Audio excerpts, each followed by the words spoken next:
Bonjour à tous, la très bienvenue pour cette vidéo concernant la nouvelle lune en Capricorne du 23 décembre. J'espère que vous allez bien depuis le dernier cycle que nous avons eu dans les énergies Sagittaire, Gémeaux. C'était un cycle qui nous a permis de mieux percevoir nos besoins, de mieux nous positionner par rapport à peut-être à des situations qui ne nous convenaient pas. Il y a pu avoir des doutes, il y a pu avoir des hésitations. Je sais qu'il y a pas mal de monde qui ont même été malades au passage. Voilà, levez la main. Et en fait, tout ça, c'était quelque part pour, vous savez, c'était des signes mutables, donc ça nous a vraiment amenés à passer à autre chose, hein. On changeait de saison d'une certaine façon. En fait, c'est simplement que ça nous amenait jusqu'à présentement, le 23 décembre, qui a été précédé du 21, décembre, où on est rentré, communément dans l'hiver, mais où quelque part aussi, hein, le Capricorne nous rappelle, l'énergie du Capricorne, hein, là où quand le soleil arrive en Capricorne, qu'on a atteint un certain sommet au niveau de notre année. Donc là, on va rentrer dans la nouvelle lune en Capricorne, on va rentrer dans un nouveau cycle, un cycle dit cardinal, hein, qui débute une saison ici, mais qui finalement nous permet de mettre en place des actions. Et on va voir ensemble, est-ce que on les met véritablement en place ou est-ce que plutôt on est en train de les préparer? Je suis Farah Sabi alias Ozalé et j'aime à vous accompagner à travers les vidéos, à travers mes différents accompagnements, à mieux vous connaître grâce à l'astrologie, mais surtout à un meilleur discernement par rapport à ce que la vie nous fait chacun traverser.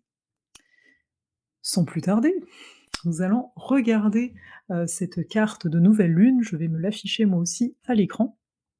Donc là, on voit quoi? Hein, le soleil et la lune sont au 2e degré Sabion, hein, au 2e degré de l'énergie Capricorne. Vous reconnaissez, pour les habitués, le soleil, le rond avec le point au milieu et le croissant de lune juste à côté. Donc c'est le fait que les 2 soient au même endroit que l'on parle de nouvelle lune.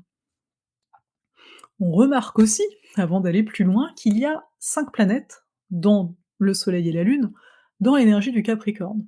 Alors c'est pas rien du tout, au contraire, hein, n'est-ce pas? Ça attire l'attention et on va voir que c'est pas anodin, notamment parce que, comme je le dis à chaque fois en astrologie, on travaille par axe. Donc si on a beaucoup d'énergie capricornienne, c'est que en parallèle, on travaille aussi l'énergie du Cancer, avec en plus la lune noire présente en Cancer, on s'en parle juste après. Que se passe-t-il au 2e degré du Capricorne, hein, là où se trouvent le soleil et la lune? C'est toujours intéressant d'observer, hein, vu que ça va venir nous aider pour les 2 prochaines semaines, d'observer qu'est-ce qui se cache derrière ça, au-delà des énergies zodiacales. Alors je vous lis le degré Sabion, qui est 3 rosaces dans une église gothique, l'une détruite, victime de la guerre. Donc 3 rosaces dans une église gothique, l'une détruite, victime de la guerre.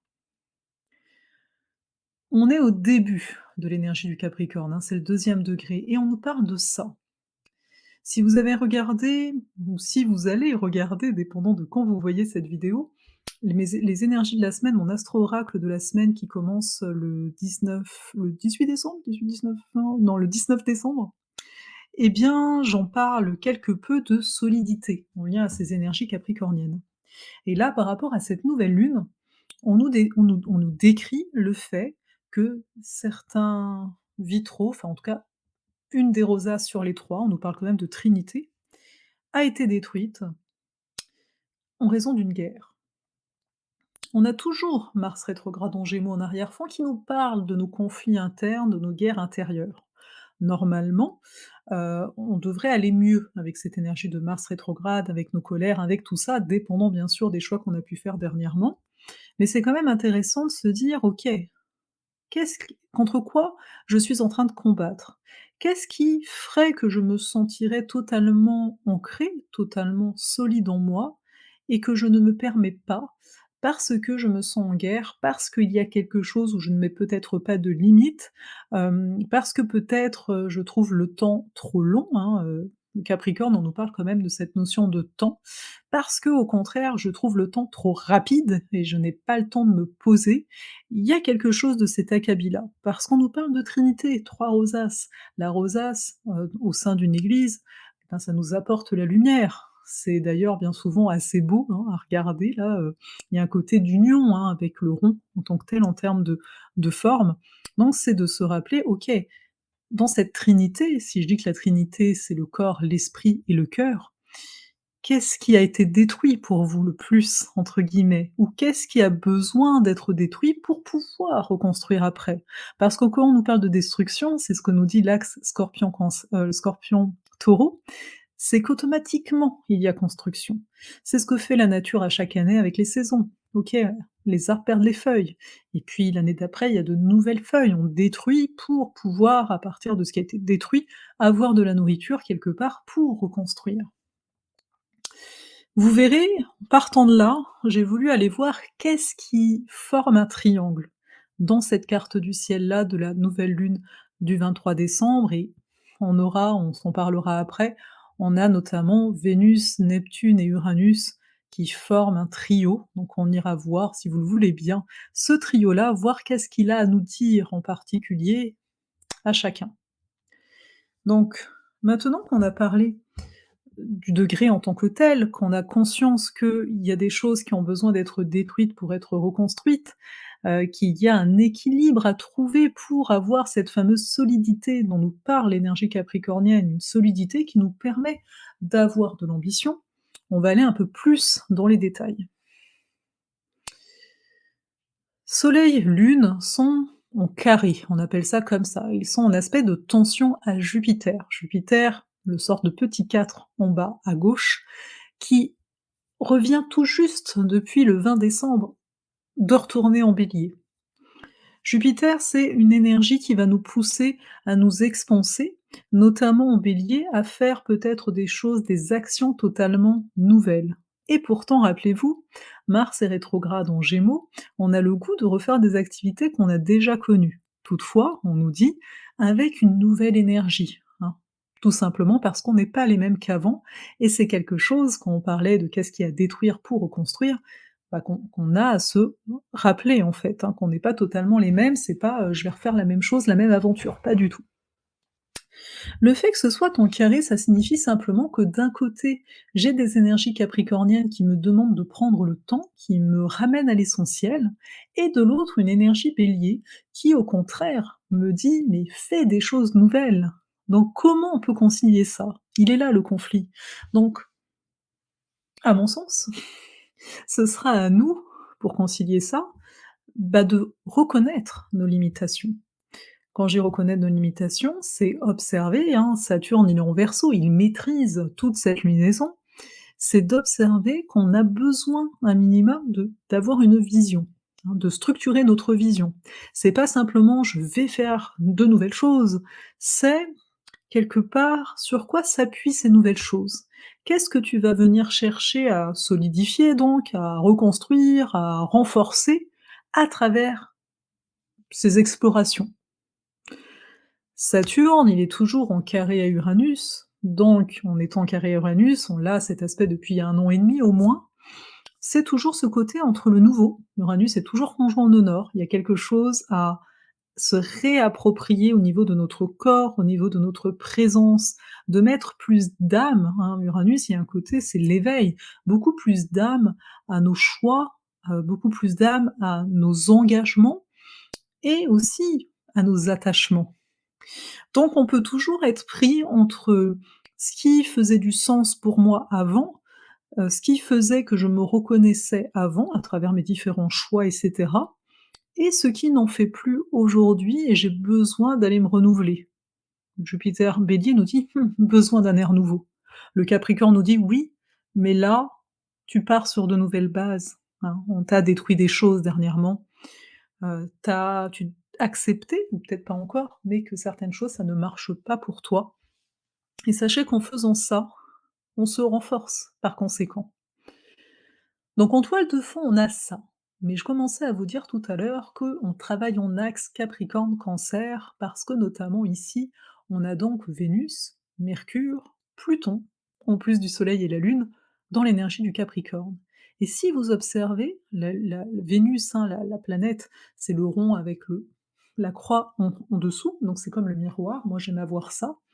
Il y a un trait rouge qui part d'elle, il y a une opposition qui nous mène en bas à droite vers la lune noire, Eliel, Lilith, donc les peurs les plus profondes de la période, on va dire, qui sont là. Ici, c'est super intéressant. Pourquoi? Parce que ça veut dire que on est amené, pour plonger dans nos peurs, pour être en relation à ce qu'il y a de plus profond en nous et être intègre comme on le souhaite, on doit aller voir nos peurs d'abandon, nos blessures d'abandon, de rejet, de difficulté finalement à faire confiance. Cette difficulté à nommer peut-être nos émotions, à dire simplement: «Ben, là je suis déçu, là je suis en colère», mais pas juste en mode: «Bah voilà, je te balance ça et débrouille-toi avec». Non, Vénus elle est en face et elle nous dit: «Regarde-toi là-dedans et prends tes responsabilités. Tu as le droit d'être déçu, tu as le droit d'être triste, tu as le droit d'être en joie aussi, mais ce qui est demandé, c'est que à toi de prendre soin de ces émotions, à toi de prendre soin de ces besoins». C'est ça la responsabilité. L'autre n'a aucun devoir par rapport à tes besoins. Si vous voulez aller plus loin au niveau de cet axe Capricorne-Cancer, mieux comprendre comment asseoir votre sécurité intérieure et justement prendre soin de vos différentes émotions et vous sentir finalement plus serein, un peu comme ce que nous promet le Capricorne, je vous invite à rejoindre, si bien sûr vous voulez apprendre l'astrologie, interpréter une carte du ciel, sinon ça n'aurait aucun sens, à rejoindre d'ici le 21 décembre, le solstice, l'alchimie des astres qui commence, elle, le 21 janvier, simplement parce que vous aurez accès, en plus de tout le reste, je peux pas tout vous énumérer, vous aurez accès à cet atelier spécifiquement sur le Capricorne-Cancer, parce que je pense qu'à un moment, l'astrologie, elle sert à être appliquée. Et moi, j'ai pas juste envie, je pense que vous l'entendez quand on se parle, quand j'écris, que vous pouvez me lire au niveau des lunes, hein, notamment. J'ai pas juste envie de vous mettre des connaissances plein la vue, de vous dire: «Bah, tu vois, en ce moment, tu as raison, ça va pas bien, mais c'est normal». Non, à mon sens, ça nous permet d'entrer en contact avec tout ce qu'on peut connaître, hein. Tout le monde a déjà ressenti la blessure de rejet, d'abandon, d'injustice, ce que vous voulez. Mais à un moment, c'est de se dire: «OK, vu que je m'intéresse aussi à l'astrologie, qu'est-ce qu'elle peut m'apporter?» Eh bien, elle peut t'apporter de la distance, nécessaire en termes émotionnels et en même temps de la profondeur pour vraiment y aller et de se dire: «Mais à un moment, j'ai envie de prendre soin de moi, j'ai envie de cette fameuse liberté dont on parle beaucoup, mais à mon sens, bien sûr, dont on ne sait que faire. On ne sait pas vraiment où elle est et à mon sens, c'est nous-mêmes qui nous emprisonnons à travers différentes affaires et on a tous des blessures, peu importe que ce soit pas la même, parce que celle originelle, c'est la blessure de perte de confiance qui a été présente à un moment ou à un autre. Donc j'arrête là l'aparté, mais sachez que c'est ça qui est travaillé, donc ce côté d'aller se voir dans ces blessures-là, et en même temps de prendre soin. C'est pas juste les voir et puis, comme je disais, les balancer, non. C'est vraiment en prendre soin et cette Vénus, elle est très belle pour ça. Rappelez-vous la fameuse trinité. Vous verrez bien quelle est entre Vénus, Neptune et Uranus, celle qui vous parle le plus, dans le sens celle qui vous titille d'aller travailler le plus actuellement. Et quand je parle de travailler, c'est plutôt observer, accueillir, voyez? C'est pas forcément se prendre la tête. Donc Vénus, ça fait ça. Elle est vraiment le cœur. Et pour rappel aussi, elle est maîtresse du nœud nord en Taureau. Donc elle est particulièrement importante pour nous montrer la voie au fil des mois qui passent. Neptune, elle est donc en trigone à Uranus, hein. Trigone, c'est un bel aspect, c'est un aspect vert, hein, donc les 2 planètes s'entendent relativement bien présentement. Et donc il y a une recherche, justement de liberté. Mais encore une fois, pas une liberté où je suis rebelle, où je balance tout, où j'en ai rien à faire. Non, non, non, c'est très la Vénus Capricorne a cette beauté de sentiment, qu'il y a une fiabilité qui se dégage d'elle. Il y a un côté très de soutien, très juste, très dans l'énergie qui dit: «Je pose les limites parce que je t'aime, en fait». C'est ça qu'elle dit en arrière-fond et elle est pas en train de dorloter et cetera, non, mais elle te dit: «Bah, voilà, je vais prendre soin de toi», en te disant: «Stop» et l'aspect Uranus nous dit bien que c'est une libération pour pas mal d'entre nous que de savoir parfois, sans se justifier, dire: «Stop». Au-delà de ça, il y a un aspect de vouloir ressentir quelque chose de différent. Donc le ressentir où? À travers nos ambitions, leur sentiero à travers nos fondations aussi. Pour moi, les 2 vont de pair, hein. On va pas, vouloir grimper tout en haut de la montagne alors qu'on n'a pas les bonnes chaussures. Donc il y a cette image-là. Vénus, elle est donc en sextile, qu'on appelle ça, autre bel aspect, à Neptune. Là, c'est vraiment les chœurs. Quand je dis les chœurs, vous savez, quand vous entendez, de la musique et que d'un coup s'élève une multitude de voix, c'est là que vous vous sentez totalement emporté. Parce que dans l'aspect Vénus-Uranus, il pourrait y avoir un côté plus intellectuel, mais le fait que ces 2 autres planètes, Vénus-Uranus, soient reliées en sextile à Neptune, ça nous apporte une symphonie. C'est-à-dire que ça nous apporte moins de mental et beaucoup plus de cœur. Donc, quand on parlait des rosaces et quand on parlait de la Trinité, en tout cas moi ici c'est ce que je vous propose comme lecture bien sûr, mais je vois ça.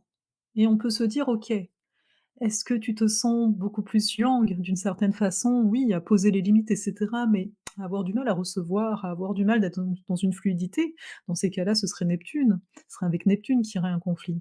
Est-ce qu'au contraire, ben, tu te sens justement beaucoup dans le cœur, à avoir une difficulté à peut-être, amener du changement dans ta vie, avoir une impression que c'est les autres peut-être qui commandent plus ta vie, quand je dis les autres, les situations et cetera. Peut-être qu'il y a un Uranus, c'est peut-être avec lui que tu es en conflit, le changement, comment l'accueillir? Et enfin, bah, si c'est avec Vénus que tu es en conflit, tu as peut-être du mal justement à aller voir c'est quoi ces fameuses blessures, avoir du mal à les aimer, à les accepter, que ce soit les tiennes ou celles de l'autre. Donc là, ce serait avec Vénus, donc il y aurait un conflit de valeurs, quelque part. Voilà ce que je peux te dire là-dessus. À côté de ça, on a aussi, la on a Mercure, juste à côté, Vénus, hein, le rond avec, la croix en dessous, le sorte de miroir. Juste en dessous, on a Mercure et juste en dessous, le petit bonhomme avec ses bras qui font ça, c'est Pluton. Et donc Mercure-Pluton ensemble, c'est plusieurs choses. Soit c'est une aptitude par rapport à tout ce que je viens de vous dire, de plonger encore plus profondément en soi, mais en même temps, ça peut être aussi étudier, hein, c'est pas forcément par rapport à vous, vous avez peut-être le goût d'approfondir des choses, d'aller étudier dans votre coin et cetera. Ça peut être aussi dire les vérités, dire ses vérités à quelqu'un, se dire les siennes, ou au contraire être dans le mensonge. Il pourrait y avoir du monde qui soit dans le mensonge, et le mensonge peut être un mensonge silencieux. Je ne dis rien, hem donc je ne mens pas, mais en fait, quelque part, si, on tait, en fait, les choses et ça peut mener au fait qu'on n'avance pas. Tu vois? Donc il faut voir, en dépendant de chacun, si vous êtes quelqu'un qui vous exprimez déjà suffisamment, voilà, ça va peut-être moins vous parler. Peut-être au contraire, il y aurait le côté, peut-être qu'il est temps un peu plus de se taire. Si au contraire, vous sentez que vous retenez une information et cetera, parce que vous avez des peurs, la lune noire est en face, encore une fois, bah, là, peut-être que la solution pour vous, pour apporter du changement et avoir cette harmonie Vénus, Uranus, Neptune, ce serait d'engager des conversations difficiles. Mais voilà, il y a plusieurs toujours façons de voir les choses et on a une transformation qui va commencer à s'opérer, parce que suite à ça, d'ici la pleine lune du 6 janvier, hein, pleine lune bien sûr en Cancer, on va avoir Mercure qui va rétrograder, hein, il va pas aller jusqu'à Pluton. Donc on verra bien comment les choses, vont évoluer, mais je vais m'arrêter là-dessus, je pense qu'on est déjà bien, je pense sincèrement et observez-vous comme d'habitude. Moi, c'est vraiment ce que je peux vous apporter le plus, de vous voir, de ne pas vous fuir en fait, hein, tout simplement et vous verrez bien. Je crois que c'est le 29 décembre, hein, que Mercure est rétrograde. Je vous invite vraiment à regarder les astro-oracles de la semaine, si vous avez le goût, hein, ça dure un peu moins longtemps que ces vidéos-ci de nouvelles et de pleine lune et bah, ça vous permettra de voir quand est-ce qu'il se passe quoi et même parfois ça peut être sympa de les regarder à la fin de semaine. Comme ça vous faites un bilan. Alors on s'entend, hein, il va y avoir un besoin d'être dans notre solitude aussi, assez prononcé, donc respectez-vous là-dedans. Personnellement, c'est ce que je vais faire aussi et comme mentionné, si vous voulez lire à l'alchimie des astres, il est pas trop tard pour profiter des bonus, du paiement 8 fois d'ici, fin décembre. Après, ce sera plus présent. Donc voilà, si vous avez une hésitation, vous posez des questions, écrivez-moi, exprimez-vous. Ça servirait pas à grand-chose, à part de ne pas amener de changement. Oui, ça c'est possible aussi. Là-dessus, je vais vous laisser, je pense que je n'ai rien oublié et je vous dis donc une très belle année par avance, même si je vous le redirai sans doute par, les astro-oracles, hein, de la semaine et de très belles fêtes. Voilà.